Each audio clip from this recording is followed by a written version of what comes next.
എല്ലാവർക്കും പ്രൊമോ റിവ്യൂയിലേക്ക് സ്വാഗതം. ഈ റിവ്യൂ ഇഷ്ടപ്പെടുവാണെങ്കിൽ ഒന്ന് ലൈക്ക് ചെയ്തും സബ്സ്ക്രൈബ് ചെയ്തും സപ്പോർട്ട് ചെയ്യണം. അപ്പോൾ ചന്ദ്ര ഭക്ഷണം കഴിക്കാതിരിക്കുന്നതുകൊണ്ട് ചന്ദ്രയെ കഴിപ്പിക്കാൻ വേണ്ടി സച്ചി പോയി ബിരിയാണി മേടിച്ചുകൊണ്ട് വരുവാണ്. എന്നിട്ട് ചന്ദ്ര കഴിക്കാൻ വേണ്ടി പറയുന്നുണ്ട്, ഇത് ഞാൻ ഹോട്ടലിൽ നിന്ന് വാങ്ങിച്ചതൊന്നുമല്ല, വേറെ ഒരു വഴിപാടായിട്ട് കിട്ടിയ പ്രസാദമാണ് ഈ ബിരിയാണി കഴിക്കുമ്പം എന്ത് മനസ്സിൽ വിചാരിക്കുന്നോ അത് നടക്കും എന്നൊക്കെ ഇങ്ങനെ പറയുക കേട്ടോ. അത് കേൾക്കുന്ന ചന്ദ്ര പറയുവാണ്, എനിക്ക് വിശക്കുന്നുമില്ല, ബിരിയാണി വേണമെന്നുമില്ല, പക്ഷേ അത് കഴിക്കുമ്പം എന്ത് മനസ്സിൽ വിചാരിക്കുന്നോ അത് നടക്കുമെന്നല്ല ഇവൻ പറഞ്ഞത്, അതുകൊണ്ട് ഞാൻ കഴിക്കാമെന്ന് പറഞ്ഞ് വന്നിരിക്കുന്നു. എന്നിട്ട് ആസ്വദിച്ച് കഴിക്കുക കേട്ടോ. എന്നിട്ട് എല്ലാവരും നോക്കുമ്പം പറയുന്നുണ്ട്, അവൻ ശ്രീകാന്തും വർഷയും വരുവാണെങ്കിൽ വരട്ടെ എന്നോർത്ത് ഞാൻ കഴിക്കുന്നത് എന്നൊക്കെ പറയുന്നുണ്ട്.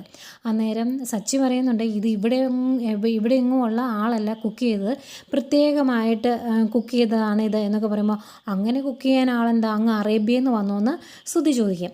അന്നേരം സച്ചി പറയും, അറേബ്യയിൽ നിന്നാണോ മലേഷ്യയിൽ നിന്നാണോ എന്ന് എനിക്കറിയത്തില്ല, ഏതായാലും ഇത് കുക്ക് ചെയ്ത ഒരു സ്പെഷ്യൽ ആളാണ് എന്ന് പറയുക. അന്നേരമാണ് ചന്ദ്ര മലേഷ്യയുടെ കാര്യവും ശ്രുതിയുടെ അച്ഛനെക്കുറിച്ചൊക്കെ ഓർക്കുന്നത്. അന്നേരം ശ്രുതിയോട് ചോദിക്കും, ശ്രുതി ഒരു ചിക്കൻ കാല് കടിച്ച് വലിക്കാൻ തുടങ്ങും കേട്ടോ. അന്നേരം ചോദിക്കുന്നത്, അതെ മലേഷ്യയിൽ നിന്ന് പുറപ്പെട്ട നിൻ്റെ അച്ഛൻ എന്ത് ഇങ്ങ് എത്തിയില്ലല്ലോ, അങ്ങേരെ എവിടെ പോയതാണ് എന്ന് ചോദിക്കും. അന്നേരം കിടന്ന് ഉരുളുവാണ് ശ്രുതി. അന്നേരം ചന്ദ്ര പറയുന്നുണ്ട്, നീ പറയുന്നതൊന്നും എനിക്ക് വിശ്വാസമാകുന്നില്ല, ഇത് മൊത്തം നുണയാണോ എന്ന് ചോദിക്കും. ഏതായാലും ഫുഡൊക്കെ കഴിച്ചിട്ട് റൂമിൽ പോയി റെസ്റ്റ് എടുക്കാൻ തുടങ്ങുന്ന ശ്രുതിയുടെ അടുത്തോട്ട് ചെല്ലും ചന്ദ്ര. എന്നിട്ട് എന്തെടുക്കാൻ പോവാണ് എന്ന് ചോദിക്കുമ്പം, ഞാനൊന്ന് റെസ്റ്റ് എടുക്കാമെന്ന് ഓർത്തായിരുന്നു എന്ന് പറയുമ്പം ചന്ദ്ര ചോദിക്കുന്നുണ്ട്, നിൻ്റെ അച്ഛൻ എന്ത് ചെയ്യുന്നത്. അന്നേരം പിന്നെയും എന്ത് പറയണമെന്ന് അറിയാതെ നിൽക്കോട്ടെ ശ്രുതി.